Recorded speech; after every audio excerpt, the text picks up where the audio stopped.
오늘부터는 히브리서 말씀을 보겠습니다. 오늘은 히브리서 1장 1절부터 3절까지 말씀 함께 보도록 하겠습니다. 히브리서 1장 1절부터 3절까지 말씀 길지 않으니까 우리 한 목소리로 같이 읽겠습니다. 시작.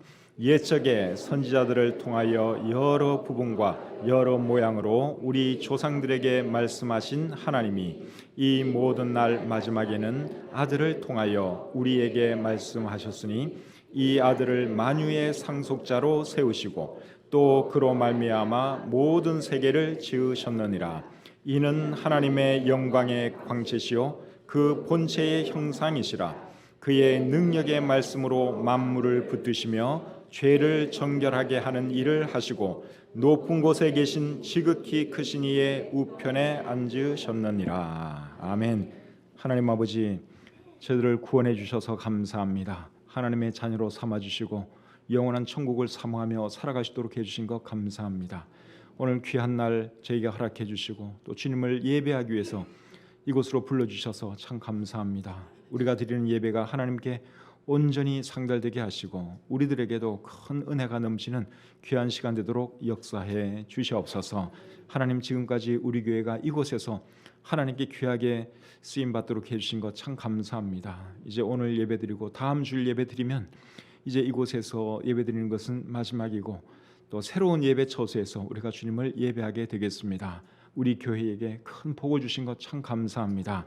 갈매지구로 가서도 귀하게 쓰임받고 하나님을 영광스럽게 하는 복된 교회 될 수 있도록 축복해 주시옵소서. 부족한 종의 말씀을 전할 때에도 함께해 주시고 오늘 이 말씀이 우리 모두에게 복이 되게 해 주시옵소서. 예수님의 이름으로 기도드립니다. 아멘. 자리에 앉겠습니다.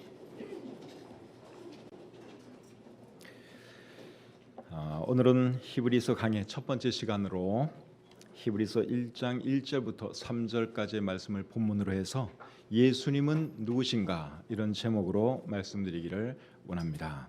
히브리서는 신약 성경 중에서 유일하게 기록자를 알 수 없는 책입니다. 어떤 사람들은 바울이 히브리서를 썼을 것이다 그렇게 생각하기도 하는데 제가 볼 때는 아닌 것 같습니다. 왜냐하면 바울이 쓴 글들을 보면 나름대로 어떤 특징이 있습니다. 그런데 히브리서에는 바울에게서 나타나는 그런 특징들이 전혀 보이지를 않기 때문에 그렇습니다. 어떤 사람들은 바나바가 히브리서를 기록했을 것이다 그렇게 생각하는 분들도 계시는데 그거는 어느 정도 신빙성이 있다고 생각이 듭니다. 히브리서를 읽어보시면 제사라든지 제사장에 대한 언급이 참 많습니다. 그렇다면 히브리서를 쓰신 분은 제사에 대해서 상당히 잘 아는 분인데 제사에 대해서는 여러분 누가 잘 알겠습니까? 레위인들이 잘 알겠죠. 그런데 바나바가 레위 지파 사람이거든요. 그러니까 바나바가 썼을 가능성이 상당히 높다는 것이죠. 그리고 바나바는 예수님에 의해 선택받은 정식 사도는 아니었지만 사도행전을 기록한 누가는 그를 사도라고 부르기에 주저하지를 않았습니다. 사도행전 14장 4절 14절 이런 데 보시면 누가는 바나바를 사도라고 부릅니다. 그래서 그런 것을 보아도 바나바가 히브리서를 썼을 가능성은 상당히 높은 것이죠. 그러나 정확하게는 누가 히브리서를 기록했는지 알 수 없습니다. 한 가지 분명한 것은 히브리서도 역시 하나님의 영감으로 기록된 하나님의 말씀이라는 것입니다. 히브리서는 누구를 대상으로 기록되었는가 하면 히브리인들을 대상으로 기록이 되었습니다. 그래서 이 책의 제목이 히브리서입니다. 히브리 사람들, 즉 유대 사람들, 예수 믿는 유대 사람들을 생각하면서 이 저자가 이 글을 기록했습니다. 그래서 이 책의 제목이 히브리서인 거죠. 자, 오늘은 히브리서 강의 첫 번째 시간으로 히브리서 1장 1절부터 3절까지 있는 말씀을 살펴보면서 하나님께서 우리에게 주시는 은혜를 생각해 보기 원합니다. 먼저 1절과 2절을 다시 한번 읽어보겠습니다. 1절 2절입니다. 시작. 옛적에 선지자들을 통하여 여러 부분과 여러 모양으로 우리 조상들에게 말씀하신 하나님이 이 모든 날 마지막에는 아들을 통하여 우리에게 말씀하셨으니 이 아들을 만유의 상속자로 세우시고 또 그로 말미암아 모든 세계를 지으셨느니라. 아멘. 자, 방금 읽은 이 말씀에 뭐라고 쓰여져 있습니까? 옛날에는 하나님께서 선지자들을 통해서 말씀하셨는데 마지막 날에는 아들을 통하여 말씀하셨다. 그렇게 여기 말씀하고 있죠. 여기서 말하는 옛날은 언제고 마지막 날은 언제일까요? 옛날은 예수님께서 태어나시기 전 시대를 말하는 것이고 마지막 날은 예수님께서 태어난 그 이후의 시대를 말하는 것입니다. 그러니까 옛날은 구약 시대를 말하는 것이고 마지막 날은 신약 시대를 말하는 것으로 이해하셔도 되겠습니다. 마지막 날은 우리 성경에서 말세라는 단어를 써서 또 표현하기도 합니다. 베드로전서 1장 20절에 그런 것을 우리가 볼 수 있습니다. 베드로전서 1장 20절 한번 보겠습니다. 베드로전서 1장 20절을 보시면 그는 창세 전부터 미리 알림 바 되신이나, 여기 그는 예수님을 말하는 거예요. 그는 창세 전부터 미리 알림 바 되신이나 이 말세에 너희를 위하여 나타내신 바 되었으니, 그러니까 말세에 너희를 위하여 예수님이 나타나신 바 되었다, 그렇게 말씀을 하고 있죠. 그러니까 성경이 말하는 말세는 언제부터인가 하면 예수님이 이 땅에 처음 오셨을 때부터 말세입니다. 그러니까 세상에 종말이 임했을 때만 말세가 아니라 예수님의 초림 이후부터, 그리고 예수님이 다시 오실 때까지 그 전 기간이 성경에서는 말세라는 것이죠. 그런데 여러분, 인류 역사는 예수님의 탄생을 기준점으로 BC와 AD로 나눠지는 것 여러분 알고 계시죠? BC라는 말은 기원전이라는 말인데 Before Christ라고 하는 그 영어 말에 앞자를 딴 것입니다. 그래서 BC는 기원전을 의미하는 것이죠. 그리고 AD라고 하는 것은 서기를 이제 영어로 그냥 AD 이렇게 줄여서 쓰는데 AD는 아노 도미니라고 하는 라틴어의 그 약자입니다. 첫 글자를 딴 것입니다. 아노 도미니라고 하는 라틴어의 의미는 주님의 해에 그러한 뜻입니다. 그래서 예수님이 여러분 인류 역사에 그 중간에 딱 서 계십니다. 예수님을 기준으로 해서 기원전과 서기가 나뉘어집니다. 구약 성경과 신약 성경이 나뉘어집니다. 이런 것만 봐도 우리 예수님이 보통 분이 아니라고 하는 것을 알 수 있죠. 그렇다면 우리 예수님은 어떤 분이실까요? 오늘 이 본문은 예수님에 대해서 7가지를 우리에게 말씀해주고 있습니다. 첫 번째는 예수님이 만유의 상속자라는 것입니다. 2절 말씀을 여러분 다시 보겠습니다. 2절 중간에 보시면 이 아들을 만유의 상속자로 세우시고, 그렇게 말씀을 하고 있죠. 여기 말하는 아들은 예수님을 말하는 거예요. 예수님을 뭐로 세우셨다고요? 만유의 상속자로 세우셨다고 말씀하고 있습니다. 만유라는 말은 우리가 잘 안 쓰는 말인데 쉬운 말로 만물이라는 뜻이에요. 만물, 이 모든 것, 이 세상 모든 것, 그것을 여기서는 만유라고 표현하고 있습니다. 그래서 이 만물의 상속자로 세우셨다는 것이죠. 상속자라는 말의 의미는 재산을 이어받을 사람이죠. 재산을 이어받으면 그 사람이 나중에는 주인이 되는 것이죠. 그래서 예수님은 만유의 상속자다 하는 이 말의 의미는 예수님은 만물의 주인이시다, 그 뜻이기도 합니다. 여러분, 예수님이 만물의 주인이 되시는 이유가 무엇입니까? 그것은 예수님이 사실은 하나님이기 때문에 그런 것이죠. 그런데 우리가 성경을 잘 보면 예수님 믿는 사람들에 대해서도 상속자라는 말을 쓰는 것을 우리가 볼 수 있습니다. 자, 로마서 8장 17절을 한번 보겠습니다. 로마서 8장 17절입니다. 시작. 자녀이면 또한 상속자 곧 하나님의 상속자요 그리스도와 함께한 상속자니 우리가 그와 함께 영광을 받기 위하여 고난도 함께 받아야 할 것이니라. 자, 이 말씀에 보니까 우리도 그리스도와 함께한 상속자라고 말씀하고 있지요. 상속자이기 때문에 우리도 사실은 이 만물을 유업으로 받을 자들이고 이 만물의 주인이 될 사람들이다 하는 것입니다. 누구 때문에 그렇게 된 것입니까? 예수님 때문에. 예수님 때문에 그렇게 되겠죠. 그리스도와 함께한 상속자니, 그렇게 말씀을 하고 있죠. 그래서 우리가 예수님 때문에 이 만물의 상속자가 되었고 하나님의 자녀가 되었고 이 모든 것들을 우리가 누리게 되는 것입니다. 그러니까 이 세상을 살아가면서 조금 어려운 일 있다고 근심하고 낙심하면 되겠습니까? 안 되겠습니까? 안 되죠. 만물의 주인이 될 사람들인데, 우리가 만물의 주인인데 하나님이 우리의 아버지인데 여러분 어려움이 있다고 불평하고 원망하고 근심하고 그러면 절대로 안 되는 것이죠. 요한복음 14장 1절에서 예수님이 이렇게 말씀을 하십니다. 너희는 마음에 근심하지 말라.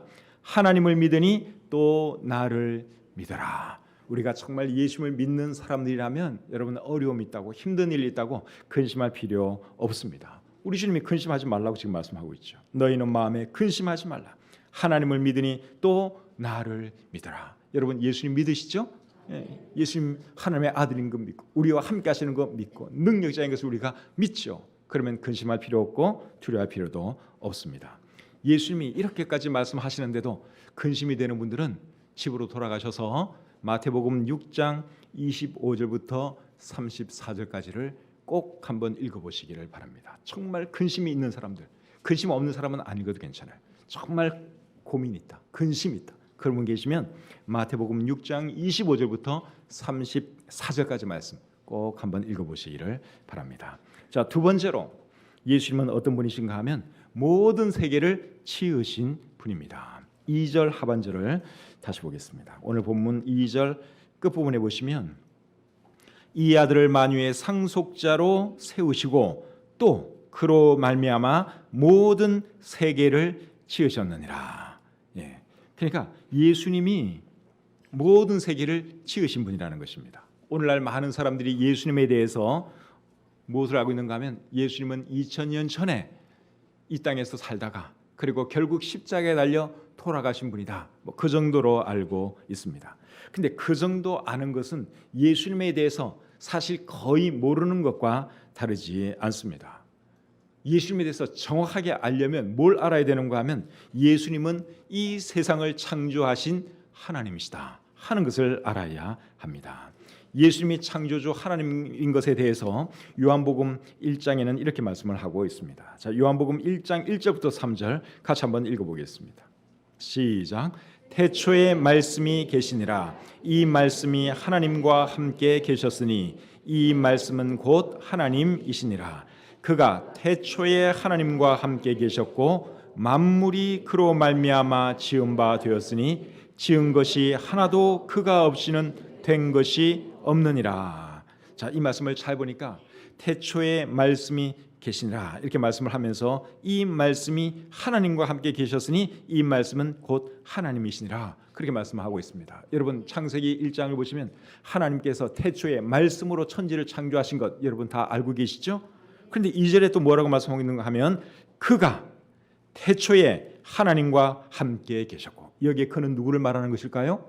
예수님을 말하는 거예요. 그가 태초에 하나님과 함께 계셨고 만물이 그로 말미암아 예수님으로 말미암아 지은 바 되었으니 지은 것이 하나도 그가 없이는 된 것이 없느니라. 그러니까 예수님은 창조주 하나님이라는 것입니다. 또 요한복음 1장 14절은 이렇게 말하죠.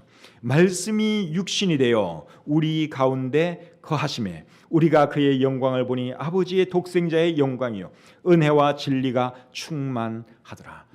창세기 1장에 보시면 우리 하나님은 말씀으로 존재하는 분이세요. 하나님은 눈에 보이는 분이 아니고 말씀으로 존재해요. 말씀하면 그냥 하나님께서 말씀하시면 이 천지 우주 만물이 저절로 생겨나는 것이 우리 성경에 기록되어 있죠.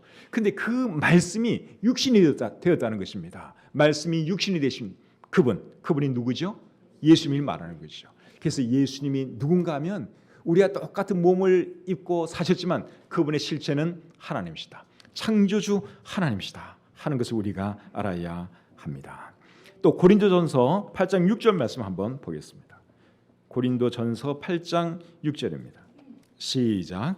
그러나 우리에게는 한 하나님 곧 아버지가 계시니 만물이 그에게서 났고 우리도 그를 위하여 있고 또한 한 주 예수 그리스도께서 계시니 만물이 그로 말미암고 우리도 그로 말미암아 있느니라. 이 말씀을 여러분들이 잘 보시면 하나님과 예수님에 대한 말씀을 하고 있습니다. 그런데 그 하는 말이 똑같아요. 자, 하나님에 대해서는 뭐라 했는가 하면 우리에게는 한 하나님 곧 아버지가 계시니 만물이 그에게서 났고 우리도 그를 위하여 있다 이렇게 말씀을 하고 있죠. 그리고 예수님에 대해서는 또 뭐라고 말하느냐, 또한 한 주 예수 그리스도께서 계시니 만물이 그로 말미암고 우리도 그로 말미암아 있느니라. 하나님과 예수님에 대한 설명이 똑같습니다. 그러니까 예수님이 누구라는 거예요? 예수님은 창조주 하나님과 동일하신 분이다 하는 것이죠. 여러분들이 사복음서를 읽어보시면 예수님께서 정말 많은 기적 행한 것을 우리가 볼 수 있습니다. 죽은 사람도 살리고 광풍이 있는 바다도 말씀으로 잠재우는 그런 이야기가 기록이 되어 있는데, 그것은 누군가가 거짓말로 지어낸 것이 아니라 사실 있었던 일입니다. 여러분, 어떻게 예수님이 그런 일을 할 수 있었을까요? 창조주 하나님이니까. 창조주 하나님이니까 여러분, 자연도 다스리고 죽은 사람도 살리고 그럴 수가 있었던 것이죠. 자, 세 번째로 예수님은 어떤 분인가 하면 하나님의 영광의 광채가 되시는 분입니다. 우리 3절 말씀을 같이 한번 읽어보겠습니다. 히브리서 1장 3절 시작. 이는 하나님의 영광의 광채시요 그 본체의 형상이시라. 그의 능력의 말씀으로 만물을 붙드시며 죄를 정결하게 하는 일을 하시고 높은 곳에 계신 지극히 크신 이의 우편에 앉으셨느니라. 3절 앞부분에 보니까 하나님의 영광의 광채라 그랬죠. 예수님에 대해서 하나님의 영광의 광채라고 말씀하고 있습니다. 이것이 무슨 말인가 하면 하나님이 태양이라면 예수님은 태양 빛이다 그 말입니다. 태양이 있으면 태양에서 빛이 나오죠.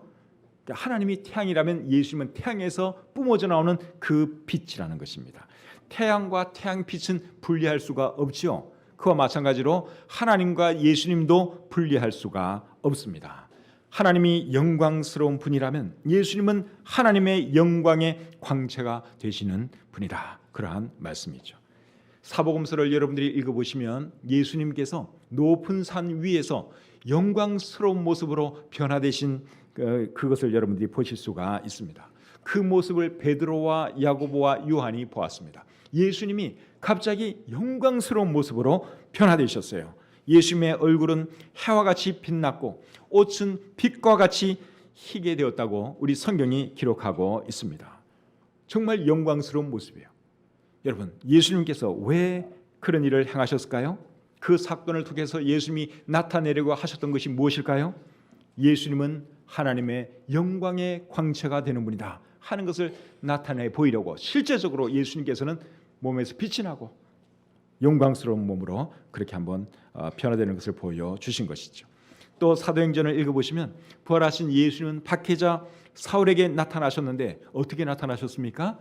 빛 가운데서 나타나셨죠. 그냥 나타나도 나타날 수 있어요. 그런데 찬란한 빛, 눈이 부셔서 도저히 볼 수 없는 그런 밝은 빛 가운데서 부활하신 예수님이 박해자 사울에게 나타나셨습니다. 그렇게 하신 이유는 뭘까요? 그것도 역시 마찬가지죠. 예수님은 하나님의 영광의 광채가 되시는 분이다 하는 것을 실제로 보여주기 위해서 예수님이 그렇게 나타나신 것입니다. 그래서 우리 예수님은 하나님의 영광의 광채가 되시는 분이십니다. 그분께서 우리에게는 또 어떤 말씀을 하시는가 하면 너희는 세상의 빛이다 그렇게 말씀을 하십니다. 그렇기 때문에 우리도 이 세상에서 어떻게 살아야 되는 것입니까? 하나님의 영광을 드러내면서 살아야 하는 것이죠. 예수님처럼 실제적으로 우리 몸에서 빛을 발할 수는 없어요. 그러나 우리의 삶을 통해서 하나님께 영광 돌림으로 하나님을 빛나게 만드는 그런 삶을 우리가 살아갈 수가 있죠. 에베소서 5장 8절은 또 이렇게 말합니다. 너희가 전에는 어둠이더니 이제는 주 안에서 빛이라. 빛의 자녀들처럼 행하라. 사랑하는 성도님 여러분, 저와 여러분들은 빛의 자녀라고 하는 사실을 잊지 마시고 항상 빛 가운데서 빛의 자녀들처럼 살아가는 저와 여러분들이 되시기를 바랍니다. 자, 네 번째로 예수님은 어떤 분인가 하면 하나님의 본체의 형상이 되시는 분입니다. 3절 중간에 보니까 그 본체의 형상이시라 그렇게 말씀하고 있습니다. 그 본체의 형상. 하나님은 영이시기 때문에 사람들의 눈으로 볼 수는 없습니다. 그런데 영이신 하나님이 사람들이 볼 수 있고 만질 수 있는 사람의 모습으로 이 땅에 나타나셨는데 그분이 예수님이시죠. 그래서 예수님이 하나님의 본체의 형상이다. 그렇게 우리 성경이 말씀하고 있는 것입니다. 요한복음 1장 18절에 이렇게 기록하고 있습니다. 본래 하나님을 본 사람이 없을 때 아버지 품속에 있는 독생하신 하나님이 나타내셨느니라. 하나님을 본 사람이 없어요. 영이신 하나님을 육안으로 볼 수가 없죠. 근데 그분을 누가 나타내셨다고요? 독생하신 하나님, 즉 예수님이 나타내셨다고 말씀하고 있습니다. 또 골로새서 1장 15절에는 그는 보이지 아니하는 하나님의 형상이라고 말씀하고 있고, 골로새서 2장 9절에서는 그 안에는 신성의 모든 충만이 육체로 거하신다고 말씀하고 있습니다. 이게 무슨 말인가 하면 예수님은 하나님께서 인간의 몸을 입고 오신 분이다, 그 말입니다. 그러니까 예수님을 보는 것은 곧 누구를 보는 것입니까? 하나님을 보는 거예요. 예수님을 눈으로 보는 것은 사실은 하나님을 보는 것과 마찬가지입니다. 그래서 예수님이 말씀하시기를 나를 본 자는 아버지를 보았다 그랬죠. 나를 본 자는 아버지 하나님을 본 것과 다름이 없다. 우리 예수님이 그렇게 말씀을 하셨습니다.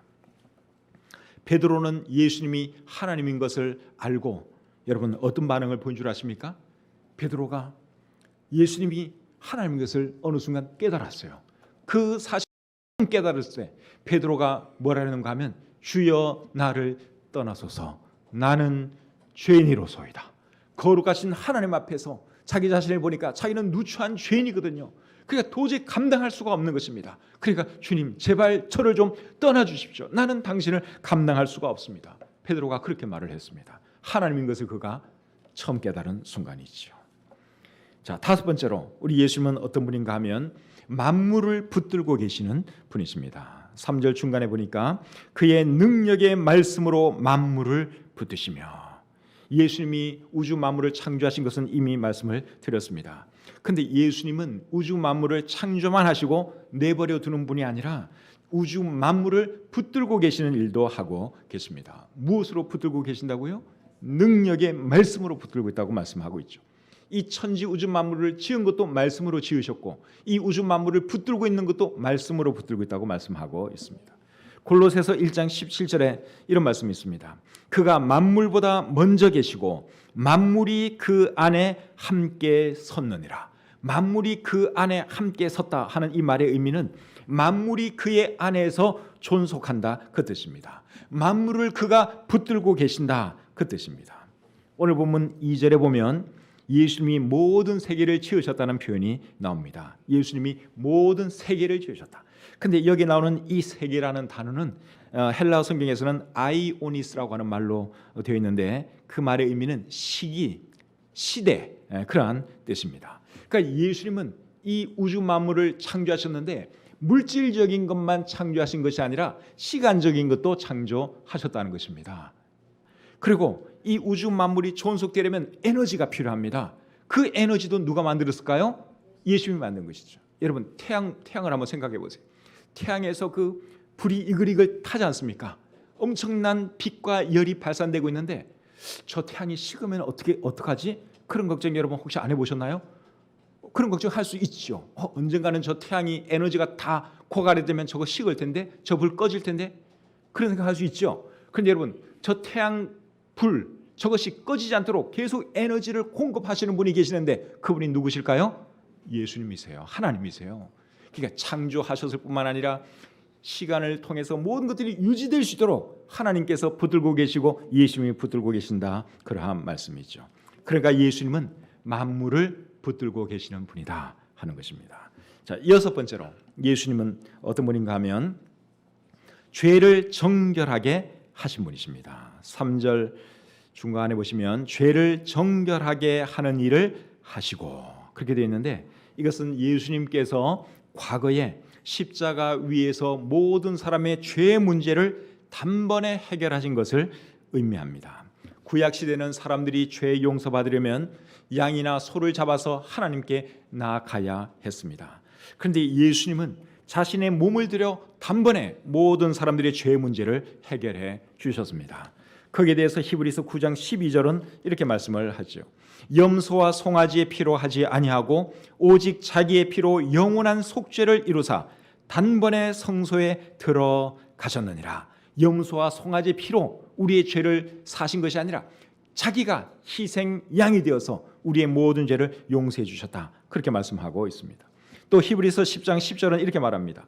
이 뜻을 따라 예수 그리스도의 몸을 단번에 들이심으로 말미암아 우리가 거룩함을 얻었노라. 예수님께서 단번에 우리의 모든 죄를 감당해 주셨기 때문에 우리가 거룩한 사람이 될 수 있었다 그 말입니다. 그러니까 사람이 하나님께 지은 죄를 용서받으려면 어떻게 하는 것입니까? 예수님을 믿어야 하는 것이죠. 예수님께서 하신 그 일을 받아들여야 하는 것입니다. 혹시 여러분들 중에 아직 예수님 믿지 않고 있는 분 계시면 여러분들도 예수님 믿으시기를 바랍니다. 여러분들이 하나님께 지은 죄, 그거 용서받을 수 있는 길은 예수님 믿는 길밖에 없어요. 사람이 대한민국 법을 어겨도 그 죄값을 치르게 되어 있습니다. 하나님께 죄를 지은 사람 반드시 죄값을 치르게 됩니다. 죽는 것이 죄값이고 죽어서 하나님의 심판받는 것이 죄값이지요. 그런데 그것을 피하는 길이 뭐냐? 예수님 믿는 거예요. 왜냐하면 예수님께서 단번에 우리의 모든 죄 문제를 해결해 놓으셨기 때문에 그렇습니다. 그래서 예수님께서 하나님임에도 불구하고 십자가에 달려 돌아가신 이유는 다른 이유 때문이 아니에요. 우리의 죄값을 대신 지불해 주시기 위해서, 우리의 죄 문제를 해결해 주시기 위해서 예수님이 그렇게 하신 것입니다. 자, 마지막으로 예수님은 어떤 분이신가 하면 하나님의 우편에 앉으신 분이십니다. 3절 끝부분에 보니까 이렇게 되어 있습니다. 높은 곳에 계신 지극히 크신 이의 우편에 앉으셨느니라. 누가 앉았다는 것입니까? 예수님이 하나님의 우편에 앉으셨다고 말씀하고 있죠. 하나님은 영이십니다. 그리고 천지에 충만하신 분입니다. 그렇기 때문에 하나님에게는 오른쪽 왼쪽이 있습니까? 없습니까? 하나님의 오른쪽, 하나님의 왼쪽, 이런 표현은 성립할 수가 없는 말입니다. 영이시니까. 천지에 충만하신 분이 우리 하나님인데 하나님의 오른쪽이 어디 있고 하나님의 왼쪽이 어디에 있겠어요? 그런데 희한하게도 우리 성경은 예수님이 하나님의 우편에 앉았다고 그렇게 표현하고 있습니다. 여기서 우편은 위치적인 좌우 그런 우편이 아니라 권력과 영광을 상징하는 표현입니다. 그러니까 상징적인 표현입니다. 그래서 하나님의 영광과 권세를 상징하는 그 자리에 누가 앉았다는 것입니까? 예수님이 앉으셨다 그 말이죠. 요한계시록 20장에 보시면 흰보자 심판에 대한 기록이 있습니다. 흰보자 심판은 하나님께서 하나님을 거역한 모든 사람들을 살려내어서 심판하시는 심판인데 그 흰보자에 앉은 분도 여러분 결국은 누굴까요? 예수님이세요. 예수님은 흰 보자든지 검은 보자든지 그런 보좌에 앉는 분이 아니세요. 영이시기 때문에 예수님이 그 흰 보좌에 앉으셔서 하나님을 거역한 모든 사람들을 심판하시죠. 요한복음 5장 22절에서 예수님은 이렇게 말씀을 하십니다. 아버지께서 아무도 심판하지 아니하시고 심판을 다 아들에게 맡기셨다. 그러니까 성부 하나님이 심판하는 것이 아니라 그 심판을 누구에게 맡기셨다고요? 예수님에게 맡기셨다는 거예요. 그러니까 흰 보좌 심판할 때도 누가 심판을 하는 것입니까? 예수님이. 그러니까 흰 보좌에 앉은 분도 사실은 예수님이시죠. 그리고 이 말씀에 잘 보시면 예수님이 하나님의 우편에 서셨다 그렇게 하지 아니하고 앉으셨다 그렇게 되어 있죠. 여기 앉으신 것은 일을 끝내고 앉은 것을 의미합니다. 일을 할 때는 서서 일을 하죠. 그리고 일을 끝내면 앉습니다. 여기 앉으셨다는 이 말은 예수님이 모든 일을 끝내고 이제 앉으셨다 그러한 의미입니다. 히브리서 10장 11절과 12절 한번 보겠습니다.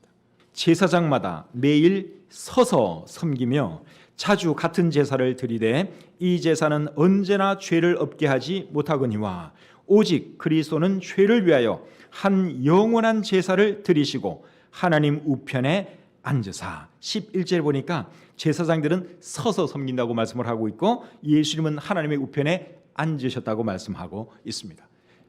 인간 제사장들은 그 일이 끝날 수가 없습니다. 계속 서서 일할 수밖에 없습니다. 사람들이 계속 죄를 지으니까. 그런데 예수님은 단번에 사람들의 모든 죄 문제를 해결하셨기 때문에 이제 앉을 수가 있는 것이죠. 그래서 예수님이 하나님의 우편에 앉으셨다. 우리 성경은 그렇게 기록하고 있는 것입니다. 하나님의 우편에 앉으셨다가 때가 되면 어떻게 하실까요? 다시 오십니다. 그런데 예수님께서 다시 오실 때는 초라한 모습으로 오지 않습니다. 만왕의 왕 주의 모습으로 오시죠. 초림했을 때는 구원주로 오셨어요. 죽기 위해서 오셨어요. 그러나 다시 오실 때는 심판주로 오십니다. 여러분 중에 아직 예수님 믿지 않고 있는 분 계시면 꼭 예수님을 여러분의 자신의 구주로 영접하셔서 하나님의 자녀가 되시고 천국을 유업으로 이을 수 있는 여러분들이 되시기를 우리 주님의 이름으로 축복합니다. 기도하겠습니다. 하나님 아버지, 예수님이 어떤 분인가 오늘 이 본문을 통해서 다시 한번 알게 해주신 것 참 감사합니다. 우리 중에 아직 예수님 알지 못하는 분 계시면 예수님이 어떤 분인지 오늘 잘 배웠사오니 꼭 예수님을 자신의 구주로 영접하고 하나님의 자녀가 되게 해 주시옵소서. 주신 말씀을 감사드리며 예수님의 이름으로 기도드립니다. 아멘.